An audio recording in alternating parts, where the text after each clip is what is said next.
안녕하세요. 얼마 전 이혼한 30대 여성입니다. 이렇게 남에게 제 이야기를 해본 적이 거의 없어서 어떻게 시작해야 할지도 모르겠네요. 일단 제가 왜 결혼 생활이 어땠는지 이야기를 좀 해보고 싶어요. 이미 이혼까지 한마당에 굳이 그런 이야기를 못하러 하고 싶어 하냐 하실 수도 있겠지만 제 나름대로의 마무리라고 할까요? 혹시나 이 이야기가 남들 입을 타고 시어머니 귀에 들어가면 더 좋을 것 같기도 하고요. 하긴 이제 제 시어머니도 아니지만 달리 부를 호칭이 마땅치 않아 일단은 어머님이라고 부르긴 해야겠네요. 아무튼 저희 어머님은 아직도 저와 당신 아들이 왜 이혼을 했는지 납득을 못하십니다. 아니, 오히려 제 탓이라고 생각하세요. 야박하고 못된 며느리, 아마 결혼 생활 내내 어머님께 저는 그런 며느리였던 모양입니다. 하지만 어머님의 그 밑도 끝도 없는 욕심을 맞춰줄 사람이, 그것도 아무 조건 없이 대가 없이 말이에요. 이 세상에 몇이나 될지 물어보고 싶네요. 친구의 소개로 만난 남편은 사람이 밝지만 동시에 내면엔 슬픔이 가득한 사람이었습니다. 처음엔 이유를 알지 못했기에 그저 감수성이 풍부한 사람 정도로만 이해를 했고요. 하지만 연애를 시작하고 얼마 지나지 않아 같이 술을 마시다가 남편의 가족관계를 알게 되었습니다. 제 어머님은 아버님의 두 번째 처였어요. 물론 정상적으로 이혼하고 재혼한 부인이라면 요즘 세상에 흉일할 것도 못 되지요. 하지만 그런 게 아니라 아버님께서 아픈 첫째 부인을 내버려두고 지금의 어머님과 살림을 차리셨던 거예요. 그 과정에서 자식, 그러니까 제 남편까지 낳으신 거고요. 드라마에서나 나올 법한 이야기라 솔직히 저도 너무 충격이었습니다. 아무튼 이후로 첫째 부인이셨던 큰어머님이 돌아가시면서 이렇게 표현해도 될지 모르겠지만 지금의 어머님이 자연스레 그 자리를 꿰차게 되셨다대요. 문제는 아버님을 제외한 친가 쪽 누구도 어머님을 곱게 봐주는 사람이 없었다는 거지만요. 그리고 남편에게는 배다른 형제, 위로 3살 많은 아주버님도 있습니다. 그 아주버님과는 당연히 사이가 좋지 않고요. 아무튼 그런 환경에서 자라다 보니 남편은 아버님과 아주버님에게 상당히 거리감을 느끼고 있었던 반면 어머님과는 다른 모자지간들과는 달리 더 끈끈한 애착관계가 형성되어 있던 거지요. 하지만 이런 가정환경이 솔직히 제 결혼 생활에 영향을 끼칠 거라곤 생각하지 못했습니다. 남편이 어머님을 많이 걱정하는 건 알고 있었지만 소위 마마보이의 기질은 보이지 않기도 했고 결혼 이야기가 본격적으로 오가던 당시에 어머님이 저를 무척 마음에 들어 하시며 정말 잘해주셨거든요. 그래서 저도 아무래도 집안 사정도 다 알던 상황이었으니 이제 어머님께 아들만 있는 게 아니라 믿을 만한 며느리도 있다는 사실을 꼭 느끼게 해드리고 싶었어요. 하지만 결혼하고 얼마 지나지 않아서 어머님이 저를 왜 마음에 들어 하셨던 건지 알게 되었고 그 이유가 솔직히 달갑지만은 않았습니다. 형편이 변변치 않았던 시댁과 달리 친정은 궁색하지 않아요. 초등학교 교장 선생님까지 하시고 퇴직하신 친정아버지와 간호사로 일하시던 친정어머니 밑에서 비교적 여유 있는 10대, 20대를 보낼 수 있었지요. 자식이라곤 저 하나가 전부라서 저에게 필요한 것이라면 가능한 전폭적으로 지원해 주셨고요. 그래서 덕분에 저도 대학교 졸업 후 바로 대기업에 입사할 수 있었다고 생각합니다. 뿐만 아니라 저에게 미리 증여해 주신 아파트가 있었기에 저희는 어느 다른 대부분의 젊은 부부들과 달리 비교적 여유로운 결혼 준비가 가능했어요. 하지만 시댁은 원래는 아버님을 포함해 형제분들이 가족 사업을 했었는데 언젠가부터 형제분들이 아버님을 시샘하면서 쫓아냈다고 하대요. 그리고 이후로는 지인들에게 묻고 물어 소일거리를 하면서 그럭저럭 생활만 이어나가고 계신 상황이었고요. 하지만 이런 상황 때문에 친정에서 결혼을 반대하거나 그런 일은 없었습니다. 일단 남편이 저희 부모님께 너무 잘했거든요. 저희 부모님이 가족관계나 재산 등과는 상관없이 자기 한 사람을 봐주시는 게 너무 감사하다면서요. 그리고 당연히 제 입장에서는 결혼 상대가 그런 소리를 하니 감동할 수밖에 없었고요. 그리고 남편 말대로 저희 친정부모님은 정말 남편의 사람됨됨이를 가장 중요시 여기시는 분들이었습니다. 부모님이나 재산 같은 건 남편의 의지대로 바꾸고 선택할 수 있는 문제가 아니니 그런 것들로 남편을 비난할 생각은 전혀 없다 하셨지요. 그렇게 저희 두 사람의 결혼에 대해 정리해보면 저는 집을 해간 셈이었고 남편은 현금 3천의 혼수를 들고 온 상황이었습니다. 그리고 저는 제가 손해를 봤다면 손해를 본 거지 절대 어느 면에서도 득을 봤다고는 생각하지 않아요. 심지어 앞으로 벌어올 기대 수입을 생각하더라도 남편이 다니고 있던 직장보다는 제가 다니는 직장이 비교도 안 될 만큼 구조적으로나 재정적으로나 탄탄한 상황이었으니까요. 그리고 저는 맹세하건대 마지막에 남편과 정말 할 말 못할 말이 오가던 그때를 제외하곤 이런 부분들에 있어서 유세를 부린다거나 생색을 낸 적이 없습니다.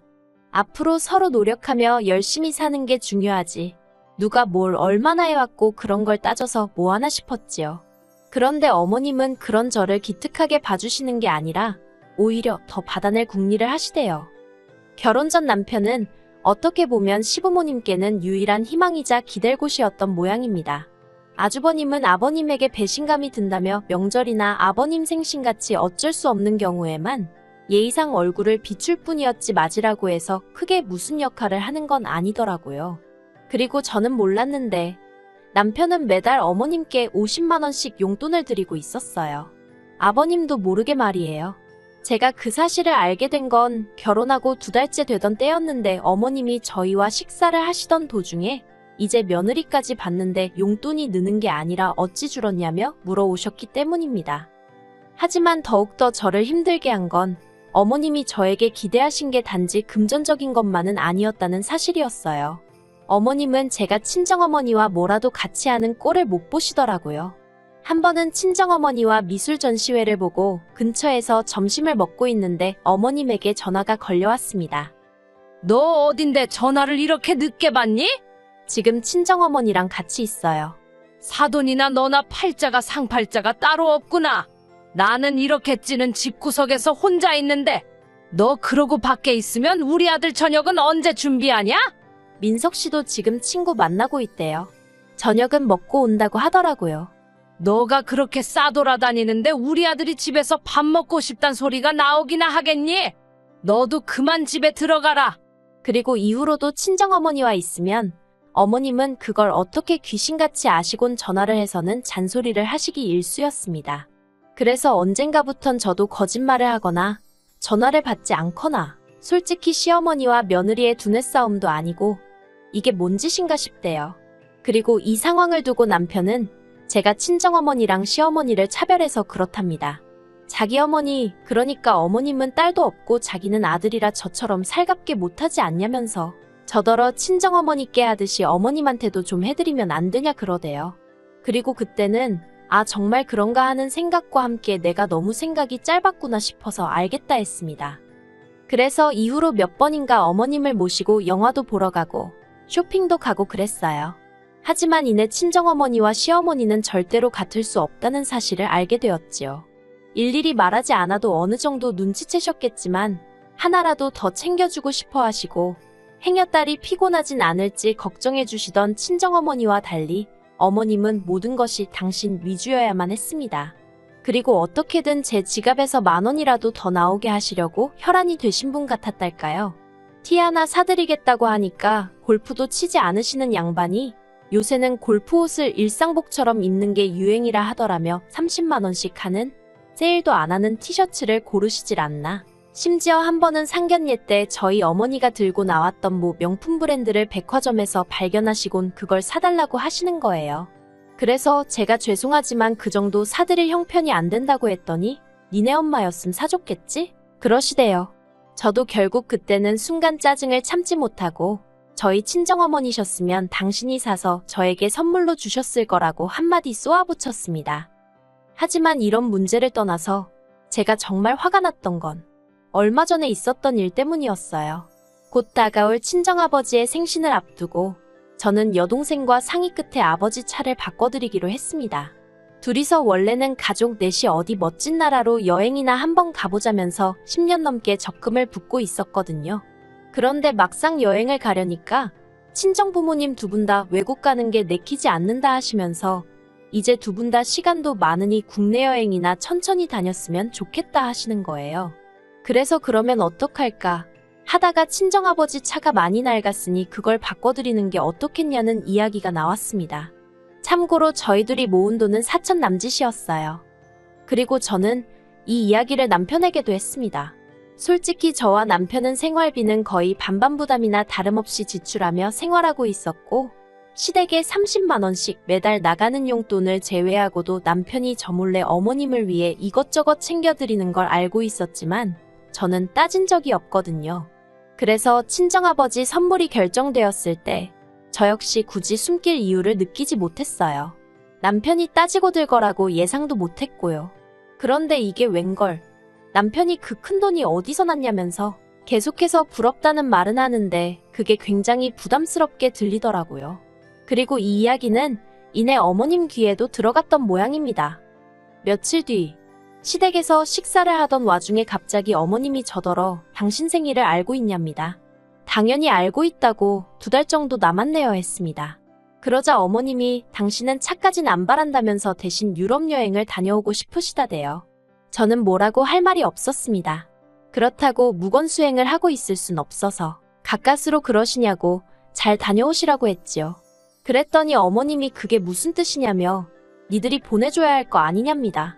정말 할 말이 없더라고요. 왜 저희가 보내드려야 하냐 따지기도 싫었어요. 따져봤자 어떻게 나오실지 그 레파토리는 이미 줄줄줄 외울 만큼 들어왔으니까요. 그리고 남편은 중간에서 눈치를 살살 보더니 너무 갑작스럽다면서 우리도 한번 상황을 보겠다는 이도저도 아닌 대답을 하더라고요. 남편이 돼서는 아니다 싶은 건 자기가 나서서 딱 잘라주면 좋겠는데 말이에요. 그리고 그렇게 집에 와서 저희 부부는 사흘 동안 한마디도 섞지 않았습니다. 화도 나고 답답하고 그렇다고 남편하고 이야기해봤자 그 속이 풀릴 것 같지도 않아서 제가 피했던 것도 있어요.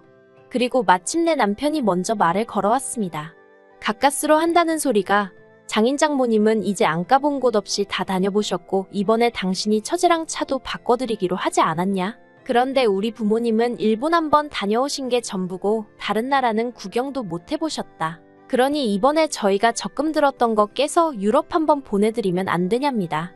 어이가 없어서 그럼 당신 돈으로 보내드리라 했습니다. 그랬더니 뻔뻔하게 한다는 소리가 자기가 돈이 어딨냐대요. 그래서 없으면 못 보내드리는 거지.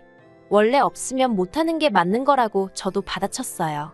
그러자 남편이 저더러 진짜 너무한다면서 장인장모님은 누릴 거 다 누리고 사시는데 자기 부모님도 그렇게 좀 살면 안 되는 거냐입니다. 어이가 없어서 제가 남편더러 우리 부모님이 누릴 거 누리고 사시는데 시부모님이나 당신이 뭐 보태준 거 있냐고, 사람이 사는 게 다 다르지 어떻게 다 같을 수가 있냐고, 능력대로 사는 거지 하고는 소리를 질러버렸네요. 그리고 그 싸움을 계기로 남편은 집을 나갔습니다. 저처럼 치사하고 더러운 여자랑은 못 살겠다며 잘못을 인정하면 그때 연락하라나요. 어이가 없어서 나야말로 당신처럼 욕심 많은 사람하곤 못 산다고 다신 들어올 생각도 하지 말라고 했습니다. 그런데 이때도 남편이나 저나 둘 다 이혼 얘기는 안 했어요. 그리고 적어도 저는 저희가 부부싸움을 평소보다 크게 하고 있다고 생각했지 이혼까지 하게 될 줄은 상상도 못했네요. 하지만 남편이 기어이 선을 넘더라고요.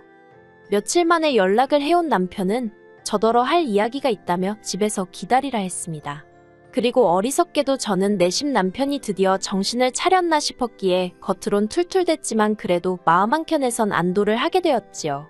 그런데 며칠 만에 만난 남편은 저에게 생각지도 못한 이야기를 꺼냈습니다. 자기가 곰곰이 생각을 해봤는데 제가 너무 온실 속의 화초처럼 자라서 모르는 게 많은 것 같다는 말 같지도 않은 소리를 하더니 이참에 회사 때려치고 대신 어디 못 사는 동네에 가서 어려운 사람들 돕는 봉사활동을 좀 해보는 게 어떻겠냐대요. 이런 세상도 있다는 걸 몸소 겪고 나면 마음이 한결 너그러워질 거랍니다. 솔직히 처음엔 남편이 무슨 자다가 봉창 두들기는 소리를 하는 건가 싶었어요. 그런데 남편은 계속해서 한다는 소리가 제가 저보다 훨씬 더 좋지 않은 상황에서도 정을 나누는 사람들이 있다면서 저도 그런 걸 좀 배울 필요가 있어 보인답니다. 그리고 그렇게 되면 제가 어머님 아버님에 대한 마음도 달리 먹을 수 있을 거라나요. 어처구니가 없어서 그러니까 지금 내가 마음이 좁아서 이런다고 생각하는 거냐 물었습니다. 그랬더니 그게 아니면 지금 이러는 이유가 뭐냐며 저더러 장인장모님 놀러 다니고 할 때 시부모님 생각은 안 나더냐. 그거 여행 한번 보내드리자고 한 게 이렇게까지 나올 일이냐. 자기는 정말 너무 서운하답니다. 어이가 없어서 당신 부모님 형편이 여의치 않은 게 내 잘못이냐 아니면 내 친정 부모님 잘못이냐? 왜 그걸 우리가 보상을 해줘야 하는 거냐? 저도 지지 않고 소리를 질렀어요. 그리고 결국 다툼은 커져서 이럴 거면 차라리 헤어지잔 이야기까지 나오게 된 거고요. 저는 솔직히 지금까지도 제가 야박했다거나 너무했단 생각은 들지 않습니다. 남편은 제가 시댁과 친정을 차별하여 이사달이 난 거라고 끝까지 제 탓을 했지만 100번 양보해서 유럽 여행 한 번쯤은 보내드릴 수도 있었겠지요. 하지만 정말 그게 끝이었을까요? 저는 유럽 여행이 시작이었다고 봅니다. 이후로 더 큰 것을 더 자주 바라셨을 거예요. 그리고 그 기대에 부응하지 못할 때마다 저는 남편과 이런 다툼을 반복해야만 했을 거고요. 생각만 해도 끔찍하네요. 남편과 헤어지게 된 현실은 속상하고 말로 이루 표현할 수 없을 만큼 가슴이 헛헛합니다만 어쩔 수 없었다고 생각해요. 아이가 없으니 다행이란 생각도 들고요. 저는 제 분수대로, 남편은 남편 분수대로 잘 지냈길. 아니 알아서 하겠지요 뭐. 무튼 저는 잘 지내볼 생각입니다.